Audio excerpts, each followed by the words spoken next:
Hello and welcome to Geek News episode 16. My name is Jay, joined by Philip and Max as always, and Mike, who's more or less a regular at this point from McGTV. We love having Mike, and then we got new guest Dan. I work with Dan. He was on our Evil Dead review we just did. Nice guy. He was at Friday Night Magic. Yes, he I was. was at Friday Night Magic, yes. He, Hi, he everybody. defended Gotham. I still like Gotham, by the way. Oh, So yeah, we're gonna get right into it. Max and I did a reaction video on Friday about the new Star Wars trailer, but Philip didn't have a chance to weigh in, and we've got Mike and Dan here today too. And me and Max have had some time to think about it since then, so we're gonna discuss it because we really can't not discuss it, considering how big it was this weekend. It has hit 42 million views in under 72 hours, which is crazy. So yeah, Philip, you weren't with us on Friday. What are your thoughts on the Star Wars trailer? so it gave me enough of what I want, which is to know that they're using more practical effects, that they're kind of keeping it simple, at least so far. They're not telling us much. But again, I kind of expected that from J.J. Abrams, especially with the way most of his early trailers are. They're very, very stingy on any details.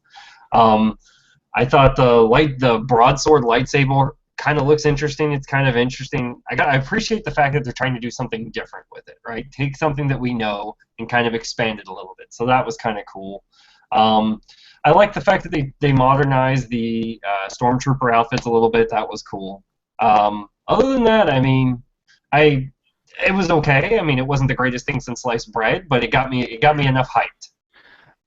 The way they did this trailer, and sorry, I'm gonna just cut in real quick, Go ahead. is brilliant because they don't show you anything, but they show you enough that makes you talk. They show, John Boyega in the Stormtrooper outfit. They show that interesting droid. They show you the lightsaber, and then they show you a few things that are kind of familiar, the Millennium Falcon. But those three things have gotten the internet abuzz talking about this trailer and talking about the Star Wars movie. So this trailer, whether you liked it or not, did exactly what J.J. Abrams and company wanted it to do, to show you nothing, but just enough that you talk about it, because everybody's talking about John Boyega in that Stormtrooper outfit, and everybody's talking about that lightsaber.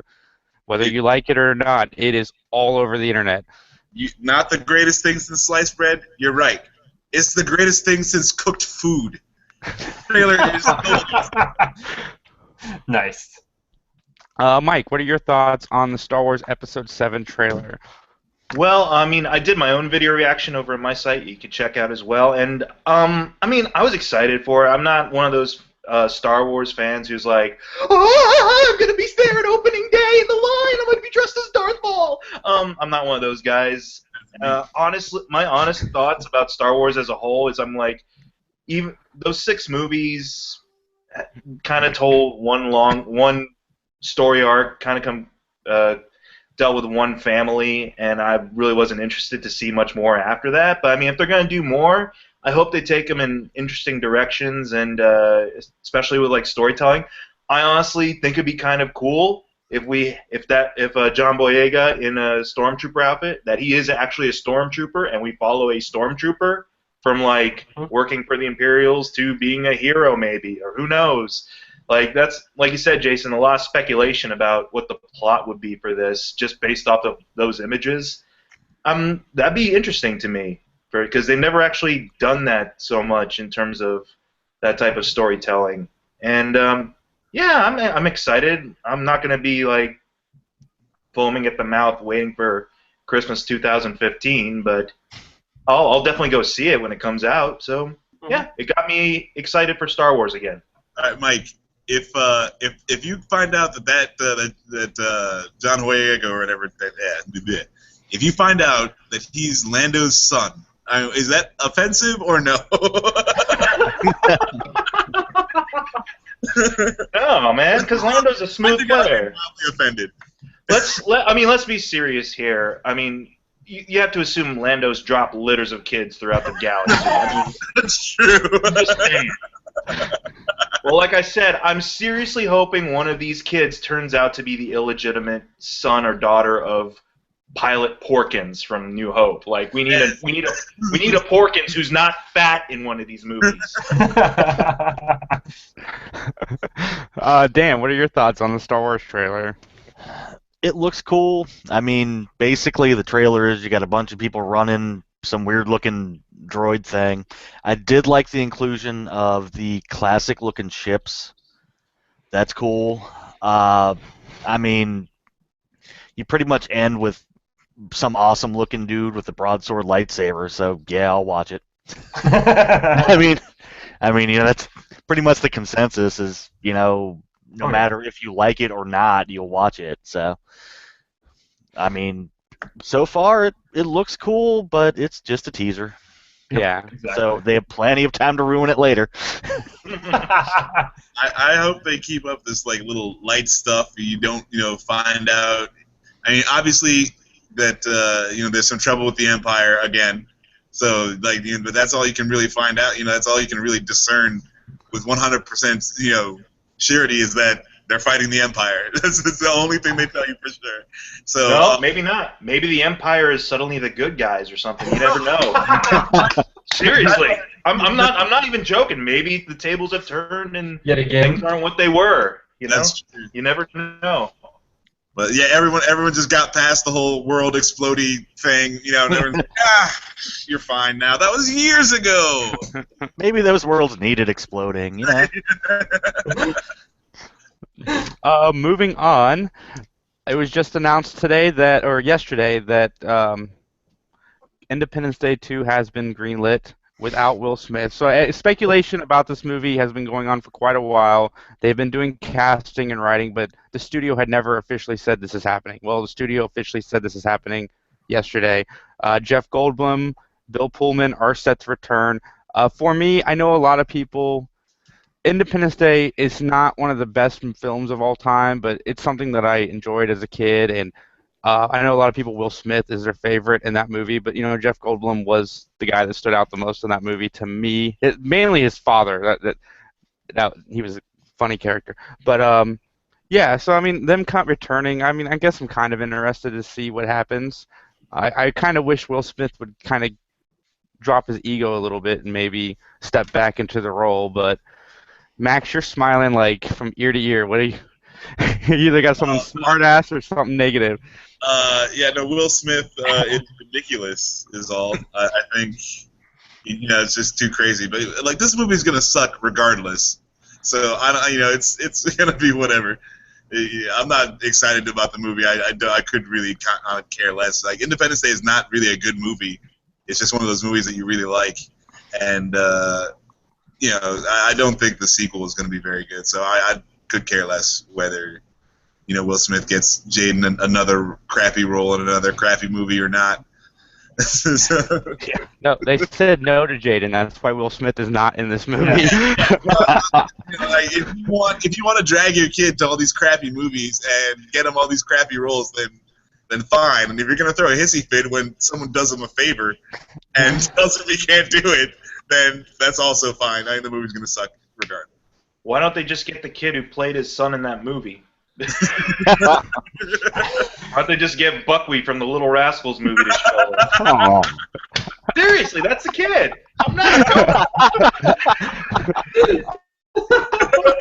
I'm not joking about this stuff.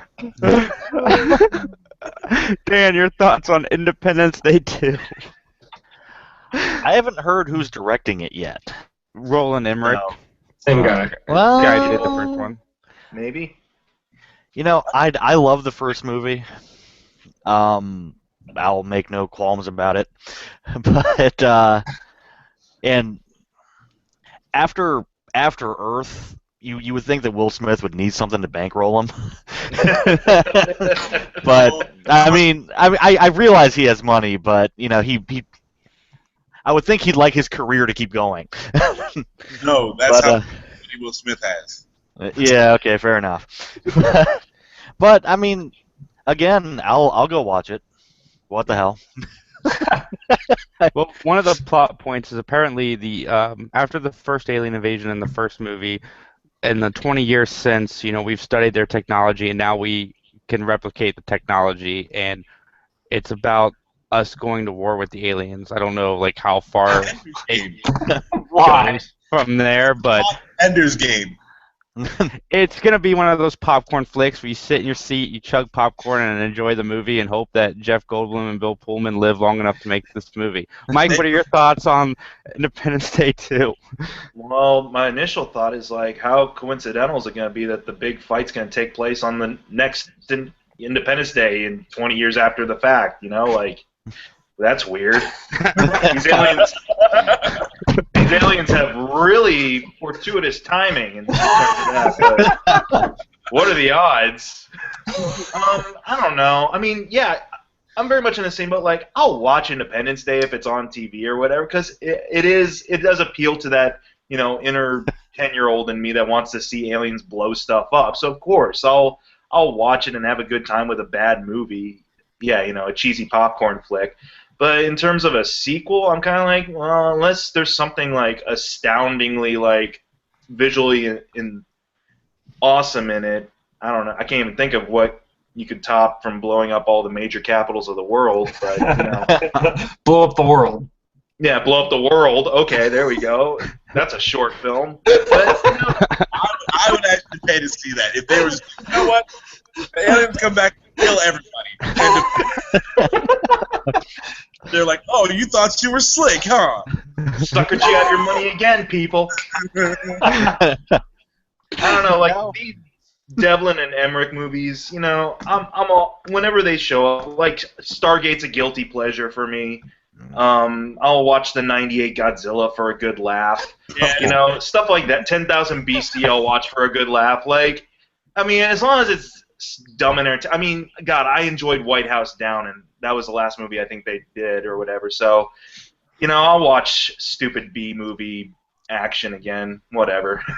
Was White House Down the one with Channing Tatum and Jamie Foxx. No, you got to watch the other one. Yeah, Olympus Has Fallen. I've seen Olympus Has Fallen, yeah. Yeah, dude. Yeah, that was like Die Hard the presidential. Yeah, Oh, that's yeah. how Die Hard 5 should have been. Like they out Die Hard, Die Hard. Man. Philip, your thoughts on Independence Day 2? Why? I don't know. I mean, Question, sir. because I don't know. We'll see. I mean, maybe the trailer will sell me on it. I have no interest. I mean, I enjoyed the first one. I love the first one. I mean, it was a great fun movie for what it was. I just don't see a need for a sequel. I mean, Yeah. I don't see anything really interesting. And we're gonna go attack the aliens in 20 years? That doesn't even make sense. Even if we clone the technology, how are we getting a ship? Are we just gonna have like 50 of those and we're gonna Well, go take because- on the aliens? Because we're going to have McConaughey's wormhole out there in space to go through. So, yeah. Man, don't even get me started about that movie. So, I mean, that to me is just absurd, but we'll see. Maybe they're just talking about it. I mean, I'm indifferent, and to me, I agree with you all. I think they'll miss something if they don't have Will Smith in it, because he can bring that charm back. He can have that fun that might actually make people interested in seeing it. Because if it's just Jeff Goldblum, sorry, Jason, I love Jeff Goldblum, but he does not bring people into the theater. No, he doesn't. But I bring me watched into the Jurassic theater. Park just for Jeff Goldblum. Whatever. You watched it for the dinosaurs killing people. No, man. Jeff Goldblum. I heard Jeff Goldblum was in that movie. I was sold. He plays a scientist? Perfect. Crazy. Life finds a way. Yeah. Joe P says Bill Pullman's speech is rated number 7 of 10 in the worst movie speeches of all time. Somehow I get goosebumps every time I hear it. I love the first movie. They better not ruin with the second. You know they will. Come on now. You're smarter than that, Joe. It's been this game long for you to be spouting off some stuff like Independence Day 2? You're expecting good things from Independence Day 2? Nah, man. ID42. Don't do that to yourself, Joe. Well, it looks like Roland Emmerich is following the Sylvester Stallone comeback trail because this isn't the only movie he's revisiting. He's also remaking Stargate. Remaking it? He's remaking it as a trilogy, which he directed the first Stargate too. So he's coming back. Now, when he starts remaking Universal Soldier, you know that he is having some problems. Oh, wow. Didn't they like take a whole TV show to like remake? They did. Yeah, it's like Universal Soldier came out with like Universal Soldier 12. They're not ever remaking. The next topic is something that's been controversial in the news lately: directors. Um, this notion that Wonder Woman needs a female director, Black Panther needs a black director. I I don't know my thoughts on this. It's one of those things where, yeah, if a woman's best for the job, then let her. I mean, if she's good, Captain America. Why can't a woman direct Captain America? Like, I don't understand why we're talking about just a woman directing a woman role or, best person for the job, right? I No, mean, the lady who directed Hurt Locker is a lady, and she directed Hurt Locker. So it's. That's Maybe for walk us sure. through that. And why people have their panties up in a bunch about it. Like, it doesn't matter who's gonna make the best movie. That's what's important. And if it's a white guy or an Asian guy or some dude from, I don't know, New Zealand, whatever, it doesn't matter. Or a chick from if an Eskimo chick has a great idea on what the Black Panther movie should be like, then let her make the movie. I mean, who cares? Just don't Yeah. cast RZA as Wonder Woman. That's all I Don't ask. cast RZA. Do not cast RZA. That's Wonder Woman. That might be funny. Okay, I'll I'd probably watch that see it. Saturday Night Live, but if that's how they're gonna roll, then people need to get punched in the face. Well, they will buy the RZA. You see, it's perfect. and that would make perfect sense too, because Wonder Woman, Wu-Tang, it's the same thing. Wonder Woman. Dan, what are your thoughts on this topic? I've got to agree. I mean, as long as they don't cast whoever directed Supergirl, I'm good. I mean, as long as you can direct it, competently and make a movie that makes sense and that I'll like, it's fine. I don't care who you are. And Yeah. that's about it, man. Philip. Yeah, for the most part, I agree. I think I don't really think it matters. I mean, I think the only reason, the way you could even try and make it matter is if somebody else wrote the movie and you wanted to have that perspective. That'd be the only reason why I could see if you wanted to go get that gender or that race. But that's it. Joe P votes for Lana Wachowski. There you go. Stay out of this. Which I assume that's the Wachowski brother that got the sex Yes. change operation? Yes. Wachowski's sister now. Okay. Yeah. You, Wachowski, keep your weirdness away from all of this So stuff. the lady who's gonna play Gal Gadot is gonna be like 6 different characters in 6 different time periods. Then I think Keanu Reeves will play somebody. Whoa. There'll be a woe involved. I guess she could be one of the Amazons. Also, you would direct and star as in the Wonder Woman movie. Mike, your thoughts on the subject? I think we're all pretty much I'm in the same boat as you guys, where it's just like I think their experience should speak for them, and not the gender or race or whatever. Like this lady that they got to direct, or that they pegged to direct Wonder Woman, she's got a lot of good like TV credits, like some episodes of Breaking Bad, some Walking Dead, Game of Thrones. Like, yeah, sure, Nice. sure, let her direct like a mythic character like Wonder Woman. Why not?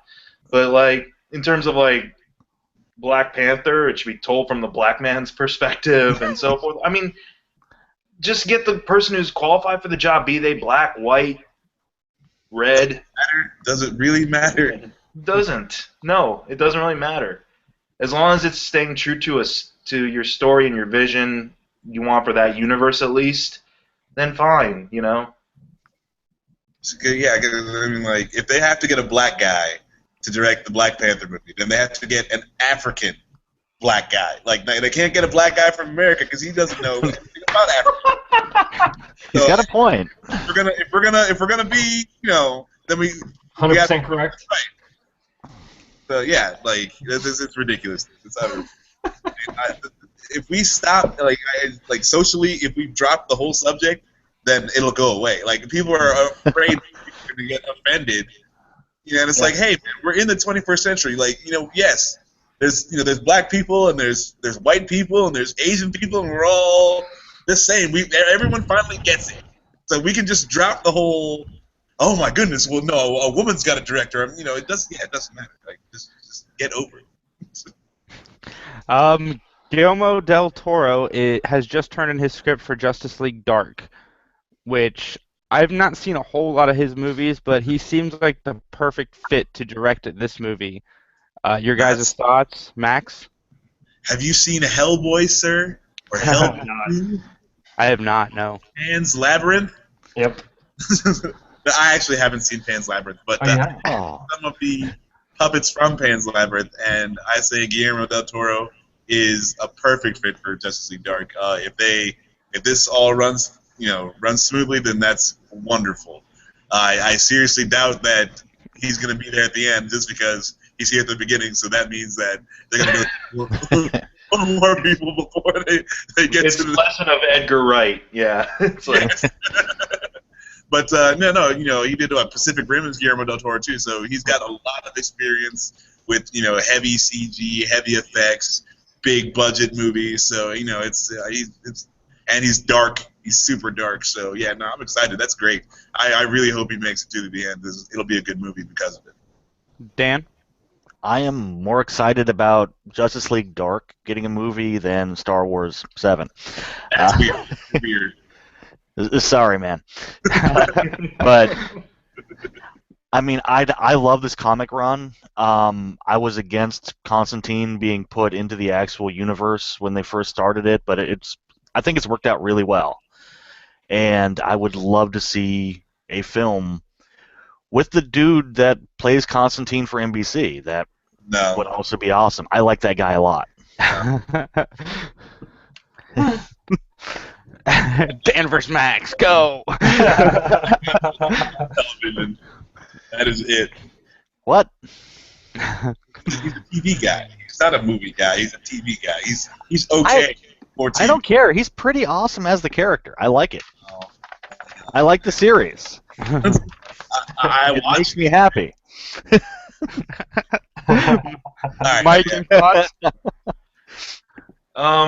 Yeah, I mean, Justice League Dark, a lot of this DC stuff in terms of, even with the news of, like, the female director and so forth, I'm like, okay, you got one massive hurdle you got to get over in order to even start talking about, the quibbles about the rest of these movies, and that's Batman versus Superman. Like, if that doesn't fall into place really well for them, like, the rest of these films, you're going to kind of be going in with a little more trepidation than you would usually. Like, the reason why you're going into Marvel movies now and highly anticipating them is because ever since Iron Man, they really haven't steered you wrong, Iron Man over 2. Iron Man 3. Well, here and there. I mean, there've been hiccups, but I mean, at least there was like a good track record building up to those. At least you had stuff like Hulk and everything like that, and Thor, but like with this film, I mean, Del Toro, I think would be a good director for this. Yeah, like Max said, he's got a really dark, kind of twisted vision that works well for his films, and I think would work well for the supernatural members of the DC universe. I want to see a live-action Zatanna. I mean, a live-action movie with Zatanna. That would be cool. I love that character. So I love the idea that he's associated with it, but I don't know. I mean, one, we haven't heard any talk about this being a part of DC or Warner Brothers' plan.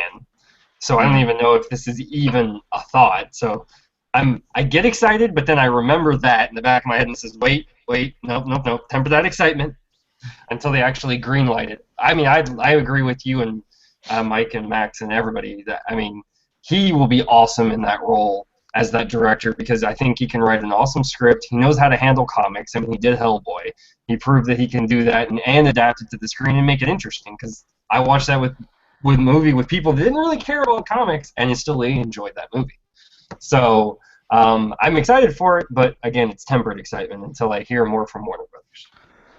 Well, Mike brings up an interesting thing, so we might as well talk about it. There is a rumor floating around the internet that The Hobbit will show the first trailer for Batman vs. Superman, and the reason that is a big deal is that movie is still 16 months away. Mm-hmm. So Still if filming. it's in post, Post isn't it? production. Oh, okay. I'm pretty sure it's in post. So the rumor is right now online that if that trailer drops like it's supposed to, that it will drop with a new release date, and we might actually see it next year. And if that's true, it's one. I was watching another movie talk show before I started this, and they were talking about it, and it would be one of the best marketing campaigns that anybody has ever done to release a trailer for a movie that people are anticipating. I mean, everybody's excited to see it, whether they think it's going to suck or not. Everybody's planning on seeing this movie because it's Batman versus Superman. So to release a trailer for a movie that people are expecting to see in 2016 and then drop a 2015 release date, which was the original release date to begin with, would completely like trump anything that Marvel has announced in the last 2 months. I mean, what are your guys' thoughts on that? Wouldn't that be awesome to see Batman versus Superman next year? Oh, okay. It's gonna be awesome to see Batman vs Superman whenever they put it out. But I'm excited to go see the Hobbit movie. Like before, I was just kind of go watch it out of obligation. But now I'm like, Yeah. yes, if they show this Batman vs Superman trailer, I will have a brain aneurysm. It's supposed to be Batman centric too, is the rumor. I mean, I'm down. I'm down. It has to be. Yeah, they need to introduce the new Batman. We've already seen Superman in this universe, so we know what to expect there. But no, I'm 7 Batman movies.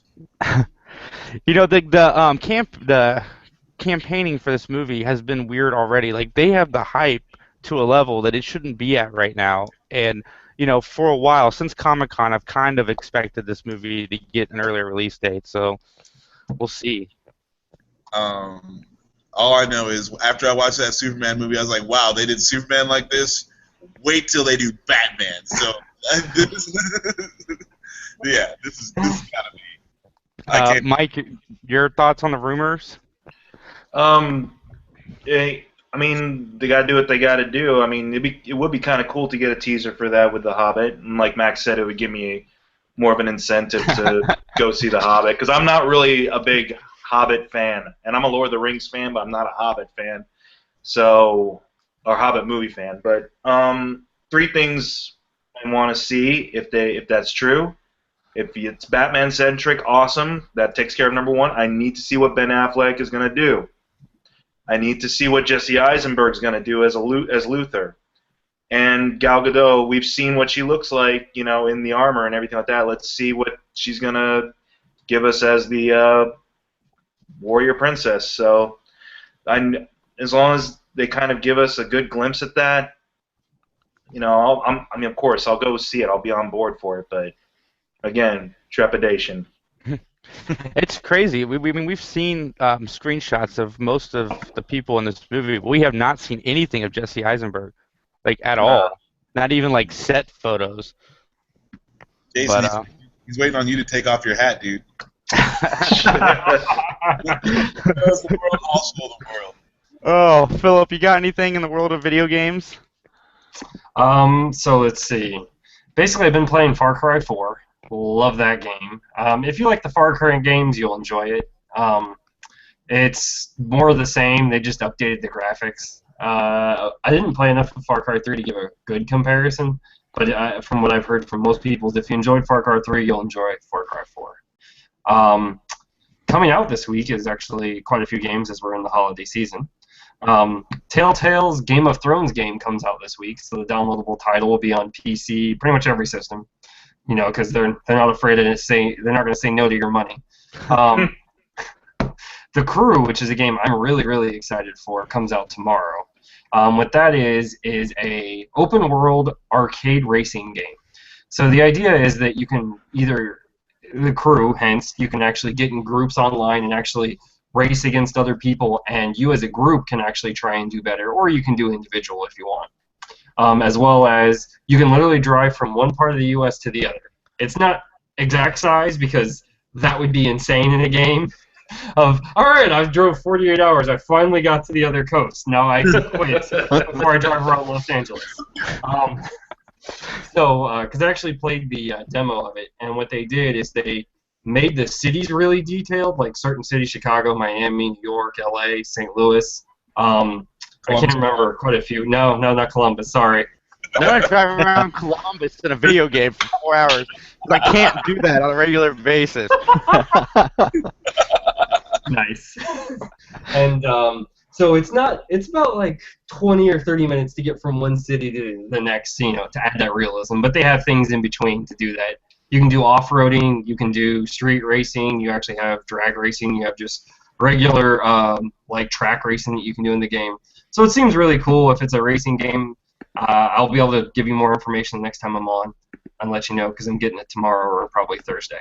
Then the big Wii U title this week is Captain Toad Treasure Tracker. This actually looks, yeah, I know, it sounds weird, right, Mike?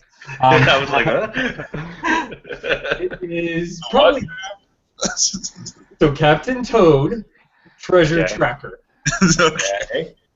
And it's like, if you've ever seen the game Fez. So what it is they've taken, or even I guess Mario 64 and Mario Galaxy did this, where you could turn the camera and the world itself is a puzzle. And so it is, you're walking around and you can turn the camera and suddenly you realize, oh, I need to go down, and there's actually a little hole where they're hiding a coin I need to get to complete the thing. So it's not really like an aggressive platformer, it's like a puzzle solve platformer where you have to avoid things. I think you can throw things at Goombas and stuff like that, but you don't have to. It's optional. I've seen blood. No blood. Yeah, exactly. Tons of blood. That would be hilarious for a Nintendo title, especially the way this thing looks. And it's actually really interesting. I actually almost say for anybody that gets a Wii U, I would actually recommend it just from watching. Like, if you love puzzle games. It reminds me of like independent puzzle games that they've released on PC and the consoles for the last few years, where they're trying to change the game. It's almost like Nintendo is like suddenly diving in and remembering, oh wait, we used to be the innovators. Let us try and do some new things again. And so that looks really cool. Then Limbo, it gets released on the Xbox One this week. And then Kingdom Hearts HD 2.5 Remix is released on PS3. That's just for you, Jason. Kingdom Hearts needs to do the Dragon Ball fight thing. Just add, like, the farther along it is, they just add a bigger Japanese word. Kingdom Hearts, Tenkaichi Hentai Budokai Sauron 4. Oh, man. And then Dan, I guess you've been having some fun with Smash Brothers? Yes, that's pretty much all I've played for the last week or so. It is great. Nice. Anybody that has a Wii U, go buy it now. I have a Wii U and I plan on buying it. I've been playing GTA 5 on the Xbox One, and I've been playing it. My brother-in-law has come over and I've been watching him play it, and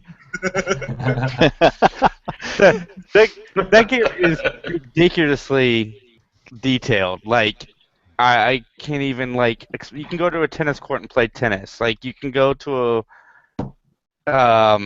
you can go swimming in a lake, you can go steal a boat, you can go to a strip club, you can go to a bar, you can go to a restaurant, you can go to a gun shop. Like, you don't even have to go outside anymore in these video games. You can live life at a controller, whether it's Grand Theft Auto, stealing cars, or, The Sims. That is video games now. Like, they have taken the Sims element and put it into other games. And I'm pretty sure Grand Theft Auto is not the only game where you can pretty much live your life. Like, you can buy an apartment, you can do the drapes, and pick out your blankets, and find your clothes, go down to the barber, get your hair cut. It's crazy. But, I've been having fun playing it. It's fun. I haven't done, like, hardly any missions. I always get sidetracked and get chased by police. About that last game that you were talking about with the cities that were crazy detailed. And if you were, let's say you're living in New York and you're playing this game and you could actually, like, drive by your house, would that weird you out a little bit? Like, if they got it right. That'd be kind of cool. I would be so weirded out. I'd try to go inside, see if they got it right. That would be creepy if you could walk in and it was exactly your layout. And then I'm sitting on the couch playing the video game. Oh man. Anything else, guys? Any other news? All right, I think that is our episode. For all your gaming needs this holiday season, GoGameIsland.com. My name is Jay, joined by Philip and Max, and special guest Dan and Mike. Check out Mike's station on YouTube at Mike McG TV. and Mike McG TV. Yep. Have a good night.